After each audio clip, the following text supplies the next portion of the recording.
Good evening. This is Kozele Call. We are 2 hours late tonight on October 30th. Well, it's Halloween, so happy Halloween to everyone who's celebrating this type of holiday. It's a national celebration. We see people decorating their houses like it's Christmas. So happy Halloween to everyone who's celebrating Halloween. Last week, Kozele Call spoke about the different types of high school diplomas. We said there were 23 different type of codes that they can enter in the system once you graduate high school. What Miami-Dade County Public School usually use 5 common codes for students who graduate high school. We spoke about the Superintendent Distinction of Diploma, the Standard Diploma, the Diploma of Students with Disability, and so on and so forth.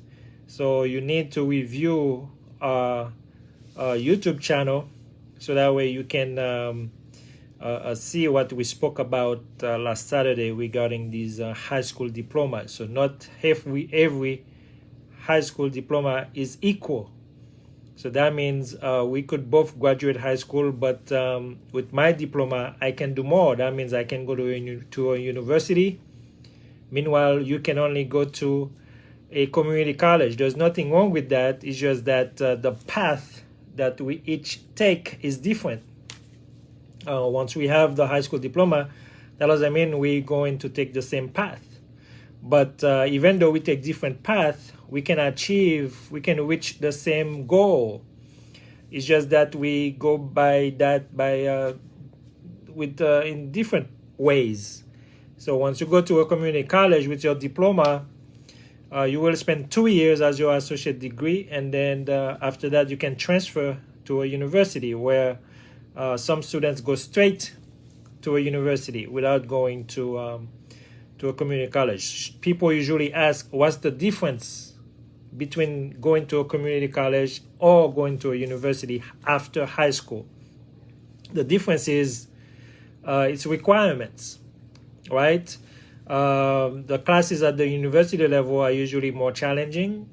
They go more rapidly. The university, the community college, they go a little bit slower, where they give you remedial classes and so on and so forth. At the university level, you go right into the program where you don't really have time to go to remedial classes, right? So that's why if you do not have a certain GPA or certain test scores coming out of high school, you have to go to a community college to take those classes that will prepare you, that will make you become ready to handle the pace of university work, because it's not the same pace. Okay, so tonight we're going to talk about the Esol program, the Esol students that are in high school. The reason I want to talk about that is because we want to look at whether it's fair, whether students that are Esol students have the same advantages as other students, right? Students that are not Esol students. First, we're going to look at what is Esol, what does that mean? We're going to look at ESL, what does ESL stand for? What does ELL stand for?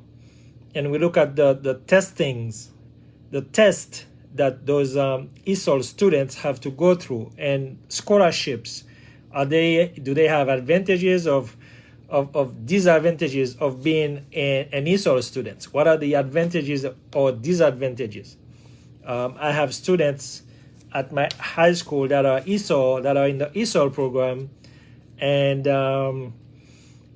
they complain. They feel like it's not fair. They feel like it's not to their advantage to be in the Esol program, and they are basically competing against students that are not Esol students, and they say they say it's not fair. It's not to their advantage. So the other students have an advantage over them. So let's look at what is Esol. Esol stands for English Speakers of Other Languages. English Speakers of Other Languages. So that's what Esol stands for. So once you from Haiti, Cuba, any other Caribbean countries where they don't speak English, when you're from South America, those type of countries, you are considered an Esol student.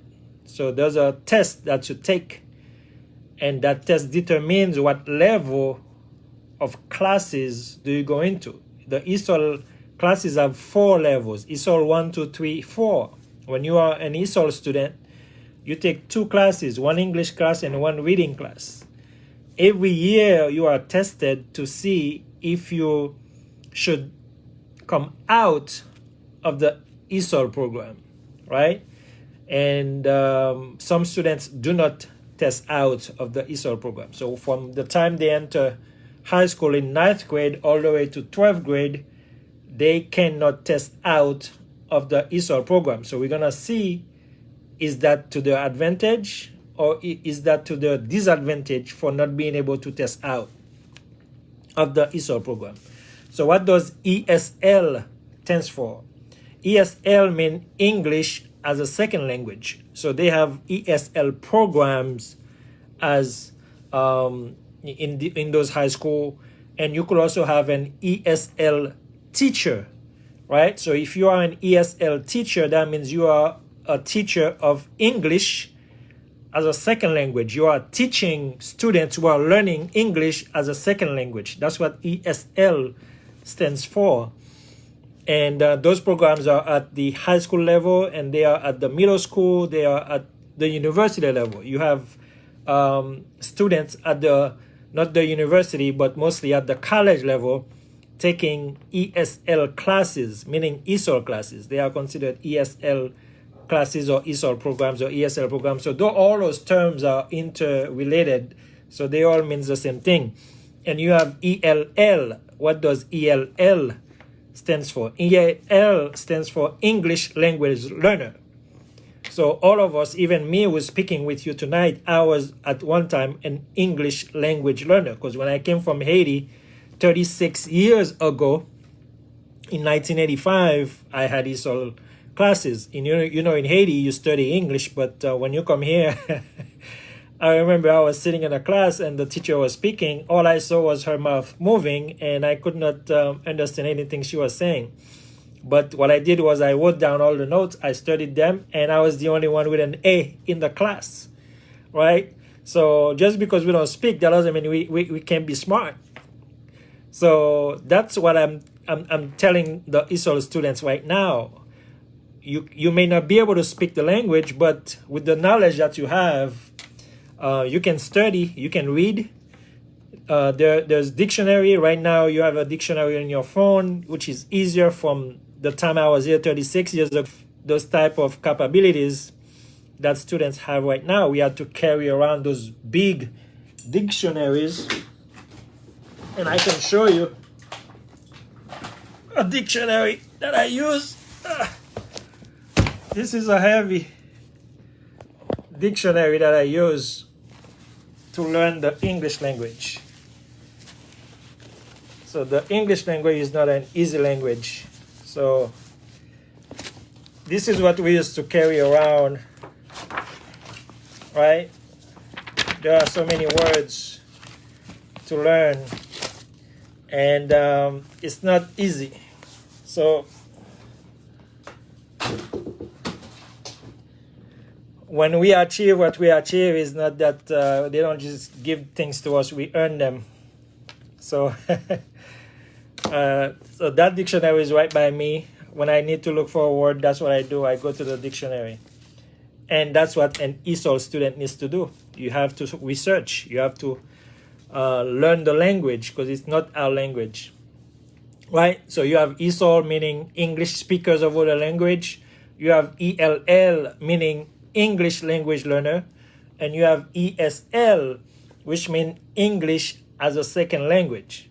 So all of those terms intertwine, right, among them.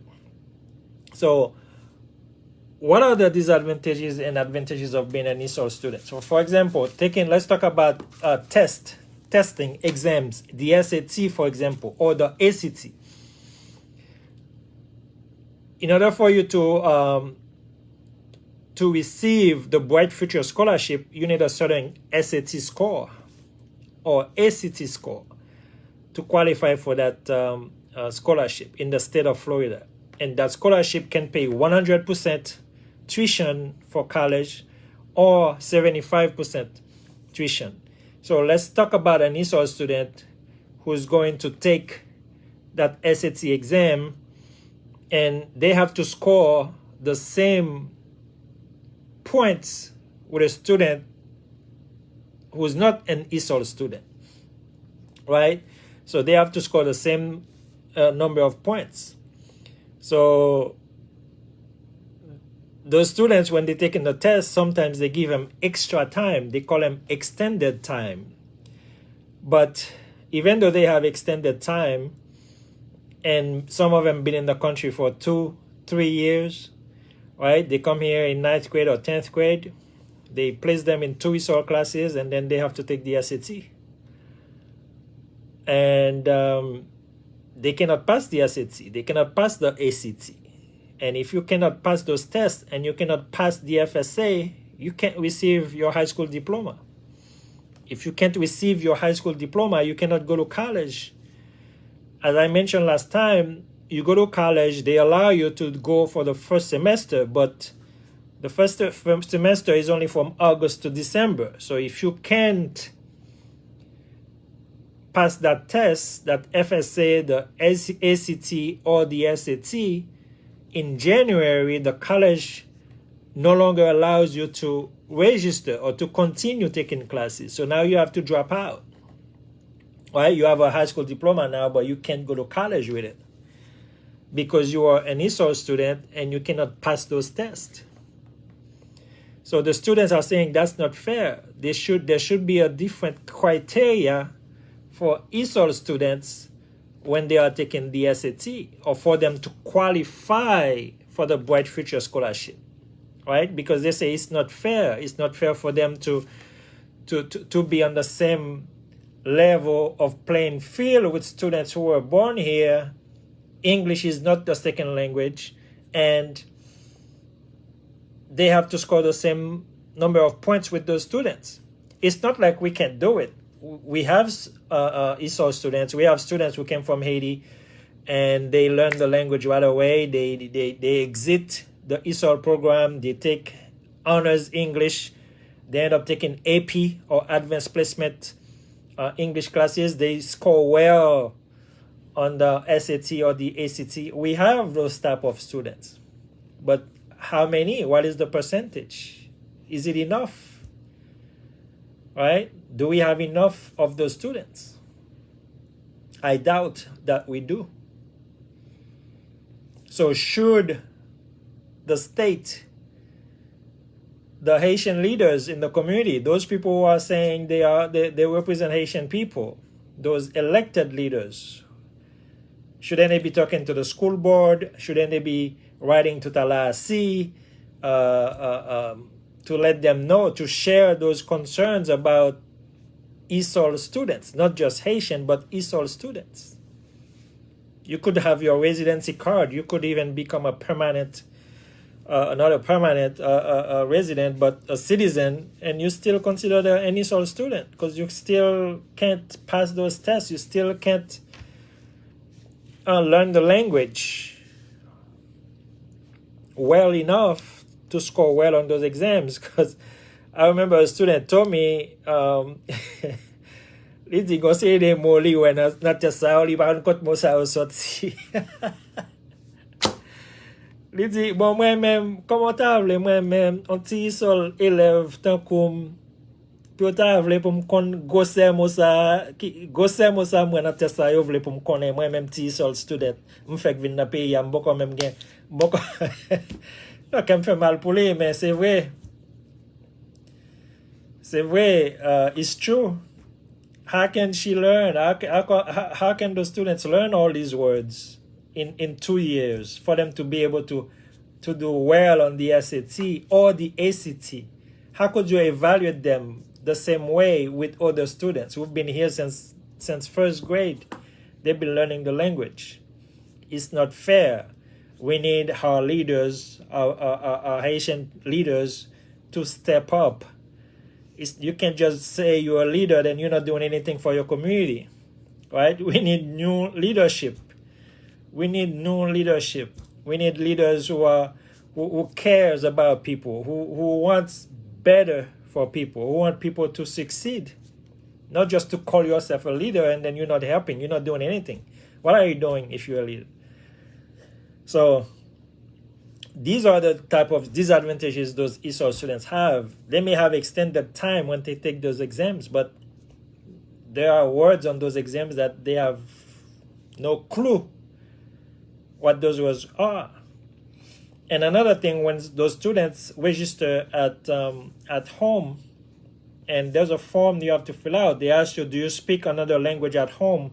And they say yes. Once you say yes, you're automatically in the Esol program, right? As long as you say you speak another language in the house, whether it's French, Creole, Spanish, Portuguese, Chinese, whatever language it is, once you say yes, they consider you to be an Esol student. You are considered to be in the Esol program.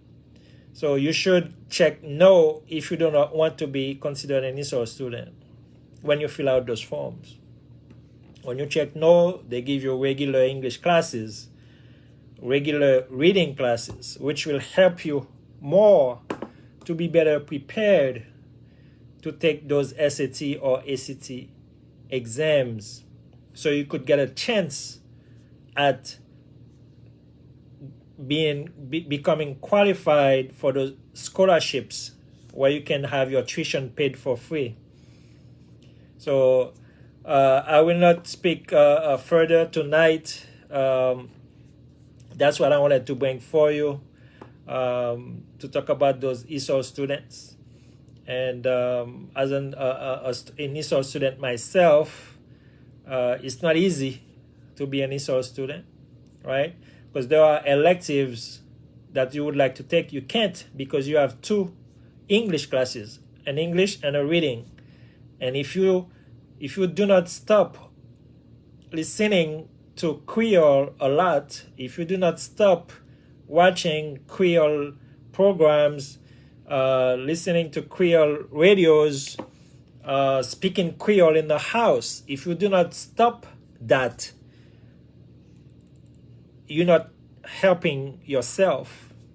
You gotta help yourself by listening to English programs, watching English shows, speaking English in the house, having an English dictionary, right? So that way you can learn this language that's not yours, right? You have to learn the language that's not yours. You need a dictionary, and this is my dictionary. So it's huge. It has a lot of words in it. So I'm still learning. I've been here for 36 years. I'm still learning the English language. So there's so much more to learn. And learning is so rewarding. I feel rewarded once I learn a new word. And it's very self-satisfying. So again, please help yourself become better, and the only way you can do that is by pushing yourself to learn the language, and do not count solely on the school to teach you English. You gotta do your own thing at home, at the house. Go to the library, check out a book, join a book club where you can read the book and discuss it in English. All right, reverse the English Creole. So don't speak Creole 80%, English 20%. Reverse that, right? Speak English 80% and Creole 20. Once you do that, you will become more proficient at speaking English and learning the English language. Because I would like to see you challenge those exams where you'll be able to score higher so you could earn this money that's out there. So the money is there, but if you cannot score high enough on those exams, that money is not for you.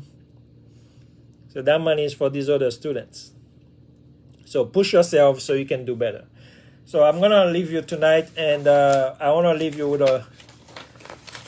a statement tonight. It has to do with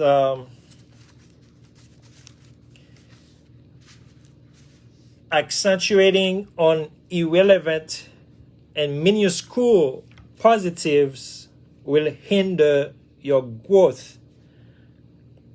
Accentuating on irrelevant and minuscule positives will hinder your growth.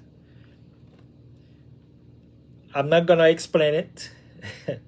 So, sou besoin grandir, if you want to grow, do not accentuate on things that are irrelevant.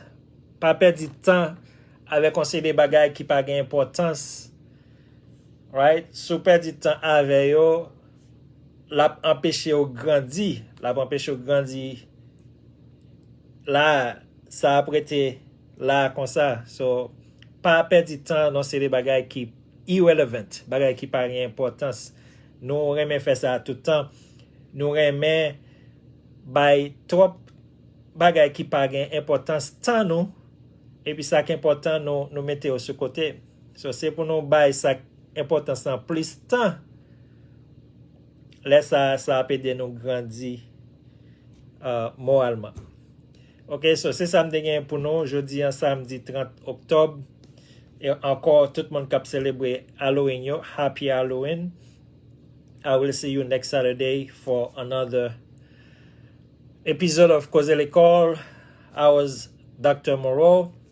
It was a pleasure to be with you tonight. Enjoy the rest of the evening. Enjoy tomorrow. And I will see you next Saturday. Good night.